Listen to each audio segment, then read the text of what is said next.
अस्सलाम वालेकुम, I hope you all are fine. तो आज ही हम चैप्टर नंबर 7 पढ़ेंगे जिसका नाम है सॉल्यूशंस एंड सस्पेंशंस। ये क्लास 6 की साइंस है। इससे पहले हमने क्लास 3, 4, 5 की साइंस कंप्लीट कर दी है। उसके वीडियोस के प्लेलिस्ट बनी हुई है, और वहाँ से चेकआउट कर सकते हो। ठीक है, तो वीडियो स्टार्ट करने से पहले मैं आपसे रिक्वेस्ट कर रही हूँ, काइंडली चैनल को सब्सक्राइब कर लें, बेल आइकन को क्लिक कर लें ताकि आपको टाइमली नोटिफिकेशन रिसीव हो सके। और इस चैप्टर के एंड में कुछ एमसीक्यूज हैं, वो भी इसी वीडियो में एट द एंड में सॉल्व करूँगी। ठीक है, तो स्टार्ट करते हैं जी वीडियो। अच्छा, अब अगर हम ये एग्जांपल देखें तो जो सल्यूट होता है, सल्यूट बेसिकली वो चीज़ होती है जो आप डिज़ोल्व कर रहे हो, जिसको आपने गलाना है। ठीक है, जो डिज़ोल्व होनी है उसको कहते हैं हम सल्यूट। अब अगर हम ऊपर जो एग्जांपल है, एक पानी है, मतलब रेड कलर का पानी है, और दूसरा जो है वो ऐड करें स्पून के साथ शुगर। अब शुगर जो है यहाँ पे क्या हो जाएगी, शुगर यहाँ पे सल्यूट होगी, शुगर जो है वो डिजोल्व होगी पानी के अंदर। और यहाँ पे सॉल्वेंट कौन सा होगा? सॉल्वेंट हम बोलते हैं जो किसी चीज को गलाए, ठीक है, उसको हल होने में हेल्प करे, तो उसको हम कहते हैं सॉल्वेंट। अब यहाँ पे जो है सल्यूट को कौन डिजोल्व कर रहा है? वाटर डिजोल्व कर रहा है। तो इस एग्जांपल में जो चीनी है वो सल्यूट है, और पानी जो है वो सॉल्वेंट है। एक और इम्पॉर्टेंट बात है यहाँ पे लिखी हुई कि यूनिवर्सल सॉल्वेंट हम किसको बोलते हैं? तो जो प्योर वाटर है विच इज़ द ऑर्डरलेस, मतलब कोई खुशबू नहीं होती उसमें, that which is the colourless, कोई कलर नहीं होता, और बिल्कुल क्लियर लिक्विड होता है, इसको हम बोलते हैं यूनिवर्सल सॉल्वेंट। ऐसे क्वेश्चन आते हैं, तो प्लीज़ इन चीज़ों को आप अपने माइंड में रखें कि यूनिवर्सल सॉल्वेंट कौन सा होता है। ठीक है, तो आगे अब हम आते हैं, इन्होंने कुछ एक्टिविटीज़ दी हैं जिसमें कहा है कि रिकॉग्नाइज करें।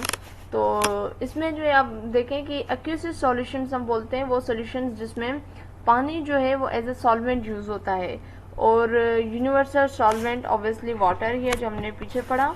ठीक है, अब इसमें आपका गैस लिक्विड भी हो सकता है, लिक्विड टू लिक्विड भी हो सकता है, और सॉलिड टू लिक्विड भी हो सकता है। तो गैस लिक्विड है तो उसमें देखें ये जो कार्बन डाइऑक्साइड है वो गैस है, दैट इज द सॉल्यूट, और वो डिजोल्व है किसमें? सॉल्वेंट में। सॉल्वेंट यहाँ पे कौन है? वाटर है। एक और एग्जांपल देख ले, नींबू पानी का एग्जांपल इन्होंने दिया है। जो लेमन है यहाँ पे सॉल्यूट है, वो हल होगा पानी में, तो और जो पानी है वो क्या है? सॉल्वेंट है। अब इस टाइप का जो सोल्यूशन है that is the liquid to liquid. अब नींबू भी क्या है? लिक्विड ही है, और वाटर भी क्या है? लिक्विड ही है, मतलब सोल्यूट भी लिक्विड है और सॉल्वेंट भी लिक्विड है। और जो हमने पीछे पढ़ा कार्बन डाइऑक्साइड का, तो उसमें गैस और लिक्विड है। जो गैस कौन सी है? कार्बन डाइऑक्साइड है, और वो किस में और मिक्स हो रही है? लिक्विड में हो रही है, तो लिक्विड यहाँ पे पानी है। ठीक है, ऐसे ही हम एक और एग्जांपल इन्होंने दिया है वाटर और सॉल्ट का। तो सॉल्ट जो है ऑब्वियसली यहाँ पे सोल्यूट है, और वाटर कौन सा है? सॉल्वेंट है। तो ऐसा जो सॉल्यूशन है that is the solid and liquid solution होगा ये। ठीक है, मतलब सॉलिड लिक्विड जब आपस में मिक्स होंगे तो जाकर आपका ये सॉल्यूशन बनेगा। ठीक,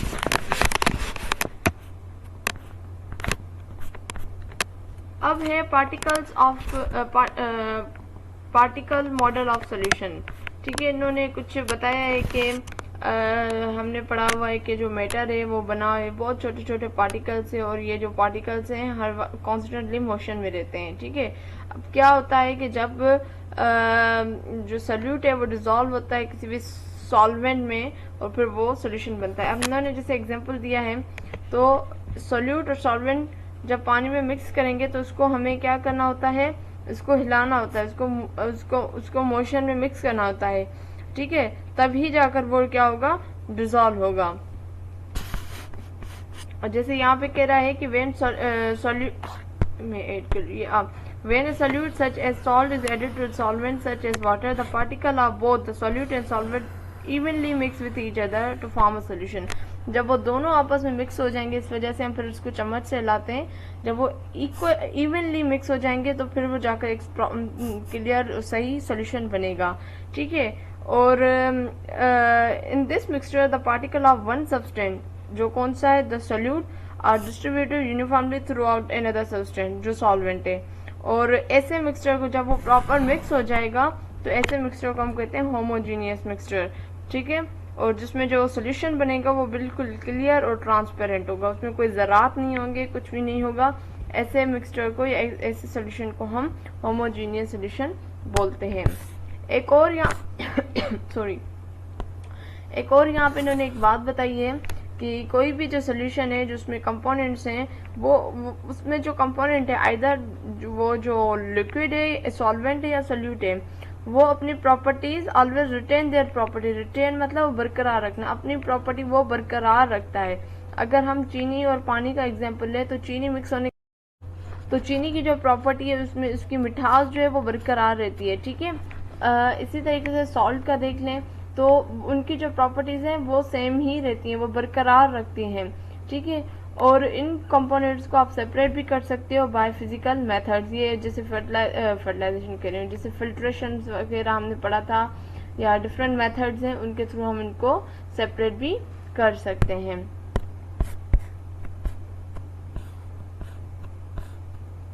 अच्छा, एक और यहाँ पे इम्पोर्टेंट बात है, तो इम्पोर्टेंट बात ये है कि जो किसी भी सोल्यूशन में जब जो रेशो है सॉल्यूट का वो हाई होगा एज कम्पेयर टू सॉल्वेंट, तो वो सोल्यूशन आपका कॉन्सेंट्रेटेड सोल्यूशन होगा। कॉन्सेंट्रेटेड सोल्यूशन का मतलब कि एक गाढ़ा सोल्यूशन होगा। अगर हम एग्जांपल लें, अगर हम 1 कप चीनी ले रहे हैं और उस 1 कप चीनी में हम उसको डिज़ोल्व कर रहे हैं आधे कप पानी में, तो आप खुद अंदाज़ा लगाएं कि जब वो एक शीरा बनेगा तो वो एक गाढ़ा शीरा होगा। तो ऐसे हम सॉल्यूशन को बोलते हैं कॉन्सेंट्रेटेड सॉल्यूशन, ठीक है। इन्होंने यहाँ पे पूरा लिखा हुआ भी है। ऑन द अदर हैंड, अगर उसके बरक्स हम बात करें कि ऐसा सॉल्यूशन जिसमें सॉल्वेंट का रेशो ज़्यादा हो एज कम्पेयर टू सॉल्यूट, तो ऐसे सॉल्यूशन को हम बोलते हैं डाइल्यूट सॉल्यूशन। जैसे हम नींबू पानी बनाते हैं तो हम 1 गिलास पानी में हम 2 चुटकी हम जो है नमक डालते हैं, तो उसमें जो है नमक बिल्कुल हल हो जाता है और पतला सा हमारा जैसे नॉर्मल पानी होता है वैसे ही होता है। तो ऐसे हम सोल्यूशन को बोलते हैं डाइल्यूट सोल्यूशन, ठीक है। तो आप दोनों ये टर्म्स जो है याद रख लें, ठीक है। अब हम आगे आते हैं जी। अब जो दूसरे 2 टर्म्स आ रहे हैं दैट इज द सैचुरेटेड और अनसैचुरेटेड सॉल्यूशन। इसमें मैं लाइन पढ़ लेती हूँ ताकि कोई वो ना हो कि a solution that cannot dissolve any more solute in it at a given temperature is called saturated solution। मतलब कि जब आप सॉल्यूट डालते जा रहे हो मिक्स करते जा रहे हो, अब उसपे एक पॉइंट आ जाएगा कि वो जो सोल्यूशन है वो ज़्यादा डिजॉल्व नहीं कर पा रहा उस चीनी को, तो हम ऐसे सोल्यूशन को बोलेंगे सैचुरेटेड सोल्यूशन, ठीक है। उसका एक पर्टिकुलर टेम्परेचर भी होता है, गिवन टेम्परेचर पे भी जो है वो ज़्यादा डिजॉल्व नहीं कर रहा, तो ऐसे हम इसको कहते हैं सैचुरेटेड सोल्यूशन, ठीक है। अगर हम टेम्परेचर हाई कर देंगे तो शायद वो डिजॉल्व हो जाए, ठीक है। On the other hand, a solution that can dissolve solute at a given temperature, मतलब एक गिवन टेम्परेचर है और उस गिवन टेम्परेचर पे ही वो सोल्यूशन जो है सोल्यूट को डिजॉल्व कर रहा है, तो हम ऐसे उसको सोल्यूशन को बोलते हैं अनसेचुरेटेड सोल्यूशन, ठीक है। सैचुरेटेड मतलब can not dissolve any more solute, मतलब आपने बस हो गई, डिजॉल्व हो गया और ज़्यादा नहीं हो रहा एट गिवन टेम्परेचर पे, तो ऐसे हम उसको कहेंगे saturated solution।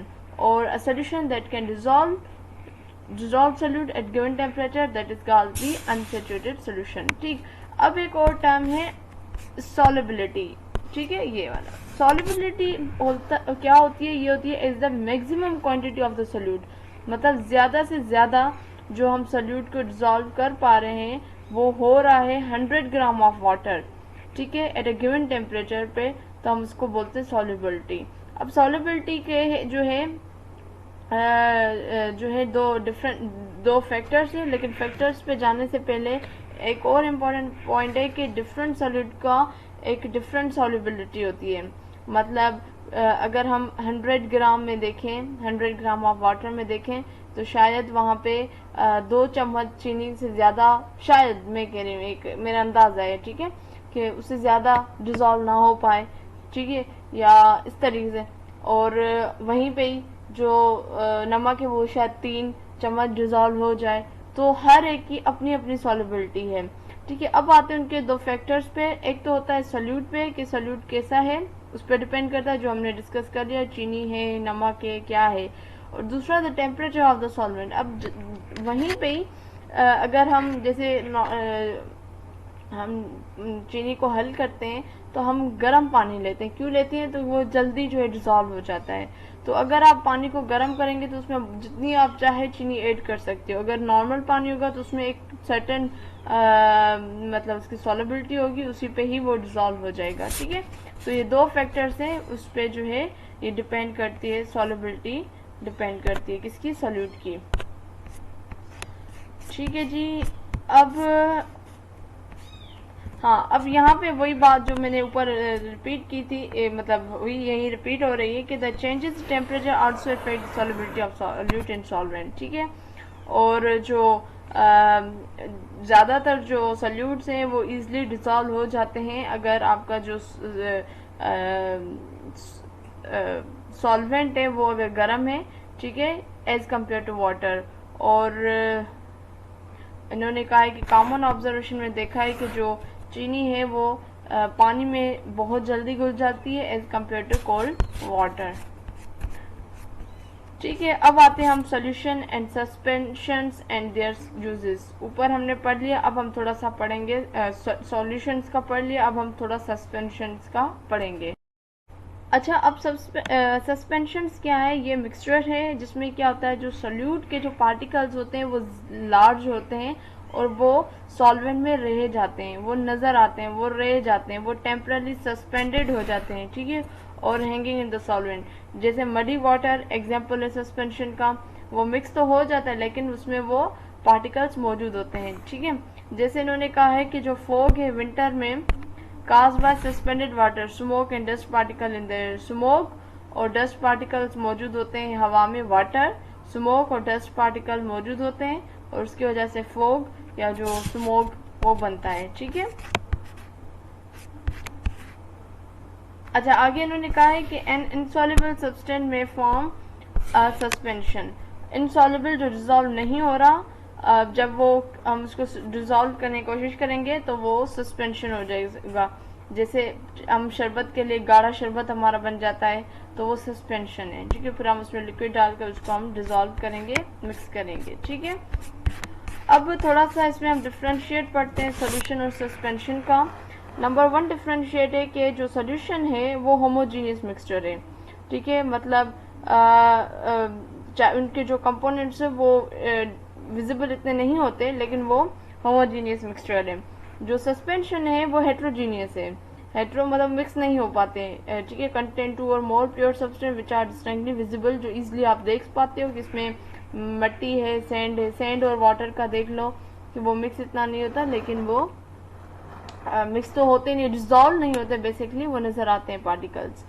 दूसरा जिसमें डिफरेंस है सोल्यूशन का वो ये है कि जो पार्टिकल्स है सोल्यूट के और सॉल्वेंट के वो मिक्स हो जाते हैं, वो क्लियर ट्रांसपेरेंट जो है सोल्यूशन बन जाता है। लेकिन अगर हम सस्पेंशन की बात करें, जो पार्टिकल्स हैं सोल्यूट के वो डिस्पर्स हो जाते, फैल जाते हैं और वो फिर रह जाते हैं, वो ट्रांसपेरेंट सोल्यूशन हो जाता है, मतलब ट्रांसपेरेंट नहीं होता, आर पार हम नहीं देख पाते उसमें से, और उसमें जो है पार्टिकल्स रह जाते हैं। उसकी वजह से फिर उनकी जो सोल्यूशन की जो शक्ल है वो ट्रांसपेरेंट हो जाती है। उसके बाद थर्ड है सोल्यूशन का, वो ये है कि उसमें जो colour and appears are same in every part of the solution. आप सोल्यूशन का कोई भी पार्ट देख लें, उसमें जो कलर है उसकी अपीयरेंस सेम ही होगी सोल्यूशन में। अगर हम सस्पेंशन की बात करें तो सेम नहीं होगी, कहीं ज़्यादा डार्क होगी, कहीं लाइट होगी। ठीक है, सोल्यूशन जो लास्ट उसका पॉइंट है वो ये है कि ये रिपीट हो रहा है कि solution is clear and transparent, और उसमें क्या है, ट्रांसपेरेंट या ओपेक, ये रिपीट हो रही है बात। ठीक है, अब हम आते हैं, ये समरी है, सोल्यूशन हमने पढ़ लिया, सॉल्यूट, सॉल्वेंट, इसको ज़रूर पढ़ा करें, समरी को बहुत इंपॉर्टेंट होती है। अब आते हैं रिव्यू एक्सरसाइज की तरफ, जो बहुत इंपॉर्टेंट एक्सरसाइज है। सबसे पहले है कि when a substance is dissolved in a liquid and no new substance is form, what will these substance are called. मतलब कोई न्यू सब्सटेंस नहीं बन रहा तो हम इसको बोलते हैं सोल्यूशन। ठीक है। मैं अब दोबारा कह रही हूँ कि मैं हमेशा वीडियो में कहती हूँ, कहीं पे भी अगर आपको कोई आंसर में इशू आ रहा है तो प्लीज़ मुझे कमेंट में बताएं, मैं इसको रिव्यू कर दूंगी। ठीक है। क्वेश्चन 2 है, what is the name of the substance which get dissolve, जो डिजॉल्व होने जा रहा है, दैट इज द सॉल्यूट। ठीक। थर्ड है, what is the name of the substance that dissolve the substance, जो डिजॉल्व कर देता है, हल कर देता है किसी सब्सटेंस को, दैट इज द सॉल्वेंट।